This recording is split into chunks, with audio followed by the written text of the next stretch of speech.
আমি তাপসী কুণ্ডু বলছিলাম।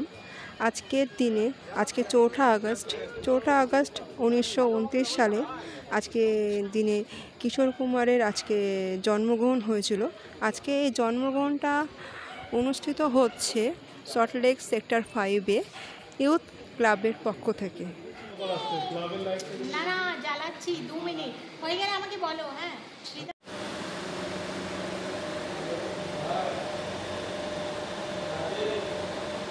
আমি একা বলে নই, এই ডবলই ব্লক ইউথ গ্রুপ সল্টলেকের আমাদের। তো এখানে আমাদের সবাই আছেন কিশোর কুমারের, সবাই ভক্ত, শুধু এখানে বলে না সারা পৃথিবীতে ভক্ত, এবং বাঙালি হিসাবে তো আমরা ডাইহার্ট ফ্যান। তো সেই ক্ষেত্রে আমরা এবং দেবপ্রিয় চক্রবর্তী ওনার ইনিশিয়েটিভে এটা বেশি মানে পাওয়ার্ড বাই হিম, তো এটা করা হচ্ছে এবং আমরা যতদূর সম্ভব আমাদের চেষ্টা করছি। এবার হয়তো খুব ভালো ইনফ্রাস্ট্রাকচার এখনও তৈরি করতে পারিনি বা হয়নি, কিন্তু আগামী দিনে আরও বড় করে করার ইচ্ছা রইল। হ্যাঁ হ্যাঁ, এটা সবে শুরু করা হচ্ছে এইখানে অ্যাটলিস্ট। তো এইটা আমি তো গাইতে পারি না সেভাবে, গায়ক নই। কি আশায় বাঁধি খেলা ঘর বেদনার বালু চরে। 96তম কিশোর কুমারের জন্মদিন। কিশোর কুমার এমনই এক সঙ্গীত ব্যক্তিত্ব যে ভারতীয় সঙ্গীত জগৎকে যেভাবে সমৃদ্ধ করেছে, বাঙালির ভারতবাসীর স্মরণে বরণে চিন্তনে মননে সর্বদা বিরাজমান। মানে আমরা ভাবতেই পারি না কিশোর কুমার ছাড়া সঙ্গীত জগৎ সমৃদ্ধ হতে পারে, চলবেই না এরকম একটা।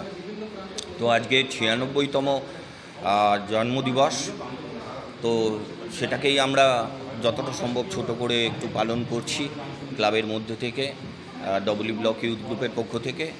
আমি ডবলি ব্লক ইউথ গ্রুপের সম্পাদক। তো আমরা খুব আনন্দের সঙ্গে আজকের এই অনুষ্ঠানটা পালন করছি। আশা করছি নেক্সট ইয়ার এর থেকে হয়তো আর একটু বড় আকারে হবে, তখন ক্লাবের মধ্যে কিনা ক্লাবের বাইরেও আমরা বড়ভাবে করতে পারি। যদি 2-1টা কিশোর কুমারের যদি গান গাওয়া যেত ভালো। কিশোর কুমারের তো প্রচুর গান, আর আমি গান শুনতে ভালোবাসি, উপভোগ করতে ভালোবাসি রাদার দ্যান গাইবার জন্য।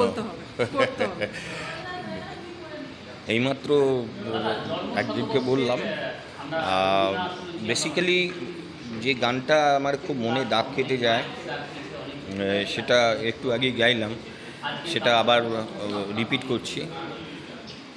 চিরদিনই তুমি যে আমার, যুগে যুগে আমি তোমারি, আমি আছি সেই যে তোমার, তুমি আছো আজি আমারি। কথায় কিছু ভুল হতে পারে, কিন্তু সুরটা ঠিক রেখে বললাম। সুরটা ঠিক আছে, সব কিছুই ঠিক আছে। আশা করি কিশোর কুমার যে হয়তো আমাদের মধ্যে থেকেও গেছে, চিরদিনই অমর। অমর শিল্পী, অমর শিল্পী তুমি কিশোর কুমার। ওনার অন্যতম আরেকজন আমাদের বাঙালি বিশাল বড় মাপের গায়ক কুমার শানু এটা গেয়ে গেছেন ওনার উদ্দেশ্য নিয়ে। সত্যি তিনি মানে বাঙালির চিন্তনে মননে যেভাবে বিরাজমান, সেটা অভাবনীয়। থ্যাংক ইউ, ধন্যবাদ। হ্যাঁ, 96তম জন্মদিনটাকে আমরা অনেক দিন থেকে ভেবেছিলাম পালন করব। অ্যাকচুয়ালি গত 2 থেকে 3 বছর আমরা একটা অবজার্ভ করছি, নতুন জেনারেশনের যে আমাদের ছেলেমেয়েরা তৈরি হচ্ছে, অ্যাটলিস্ট আমাদের ছেলে, তাদের পরের যে জেনারেশনটা আসছে, তারা ইংলিশ কালচার এবং ইংলিশ সং এবং তার থেকে বাইরের বিভিন্ন, আপনারা জানেন যে সাউথ কোরিয়ান একজন সিঙ্গার, আমি নাম হয়তো বলবো না, তাদের নিয়ে প্রচুর কথাবার্তা চলছে, তাদের গানগুলো শুনছে। কিন্তু আমরা একটা জেনে দেখলাম যে আমাদের জায়গায় যে এত সুর সম্রাট ছিলেন কিশোর কুমার, তার নাম, একে নতুন করে বলার কিছু নেই, ভাষা নেই, আমাদের সারা জীবনই আমাদের মনের মণিকোঠায় থাকবেন এবং থেকে যাবেন। কিন্তু আমরা এই অনুষ্ঠানটা আজকে করতে চেয়েছি এই কারণেই, এটা এমনভাবে প্রচার হোক যাতে নতুন জেনারেশনটা আবার আসুক, এসে বুঝুক যে তাদের মনের জীবন দুঃখ সঙ্গে অনেক দুঃখের সময় এই গান শুনে তাদের মনকে আরও ভালো জায়গায় নিয়ে যাবে। পড়াশোনার দিক দিয়ে বৃদ্ধি হতো, একটা টাইমে আমাদের টাইম পাস যখন হতো না, তখন আমরা পড়াশোনার সময় ভালো লাগতো না, আমরা গান শুনে মনটাকে আবার ঠিক করে নিয়ে আসতাম। কিন্তু ওরা এখন অন্য গান শুনে অন্য কিছু করে যে চলে যাচ্ছে, কিন্তু আমাদের বাঙালির মণিকোঠায় যে রয়ে গেছেন সেই সম্রাট, সুর সম্রাট, তাকে আমরা অবশ্যই মনে করবার জন্য এই অনুষ্ঠানটা করেছি এবং আমরা ভবিষ্যতে প্রতি বছরই এই অনুষ্ঠানটা করব এবং এই অ্যাওয়ারনেসটা আরও বাড়াবো, যাতে আমাদের সবার মনিকোটা, শুধু আমাদের না, নেক্সট জেনারেশনের কাছে কিশোর কুমার একজন আদর্শ গায়ক হিসেবে থেকে যাবে। ধন্যবাদ।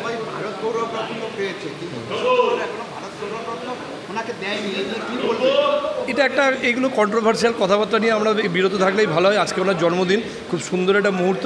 আমরা সবসময় চাই উনি পাক, যিনি ভারতরত্ন পাওয়ার উনি যোগ্য উত্তরাধিকার এবং ওনার পাওয়া দরকার, এবং সেই জায়গায় দাঁড়িয়ে অবশ্যই যারা যে সমস্ত অথরিটি আছে তারা সেসব চিন্তা করবে তাকেই দেবেন কি দেবেন না। কিন্তু আমরা এই ক্লাবের পক্ষ থেকে বলতে পারি যে ওনার এটা পাওয়া উচিত। আমাদের বাঙালির মণিকোটায় সমস্ত বাঙালির গর্ব, ওনার এটা পাওয়া উচিত।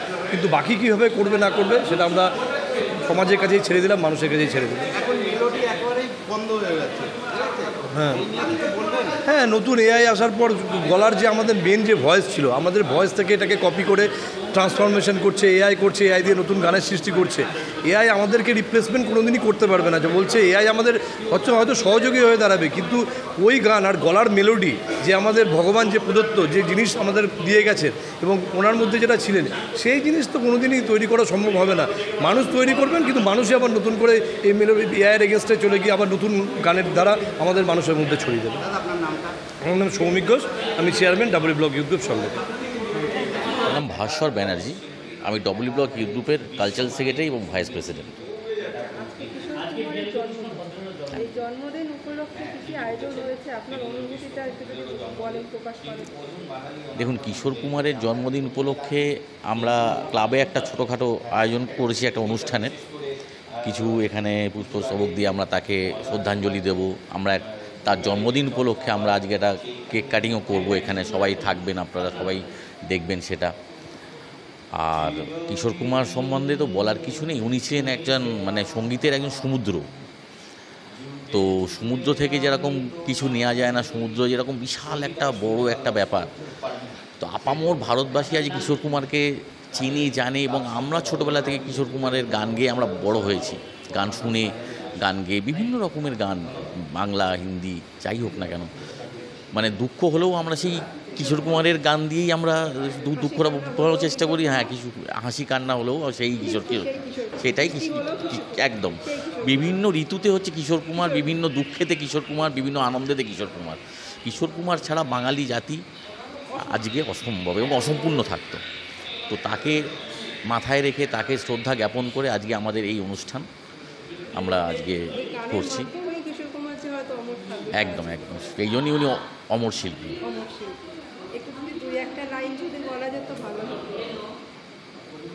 অমর শিল্পী তুমি কিশোর কুমার, তোমাকে জানাই প্রণাম।